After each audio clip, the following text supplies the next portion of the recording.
नमस्कार दोस्तों, जय जय श्री राधे। आपका कोई भी शत्रु है, आपको बहुत परेशान कर रहा है, तो आपने गुरुवार के दिन एक प्रयोग करना है। 125 ग्राम आपको पीली सरसों लेनी है। पॉलीथीन में बांध लें इसको, या किसी पीले कपड़े में बांध लें।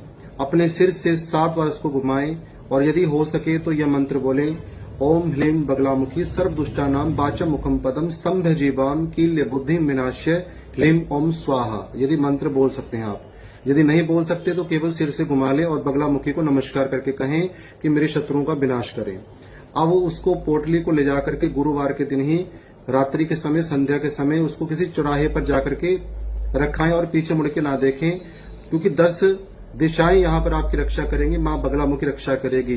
पूर्व क्षतु 12, आगे हम गणदिजा, दक्षिणे पद्मनमस्तु, नैऋत्यम मसुदन, पश्चिमे पातु गोविंदो, वायव्याम तु जनार्दन, उत्तरे श्रीपति रक्षे, ईशानाम तु महेश्वर, उदर्वम गोवर्धन रक्षेद, वासुदेव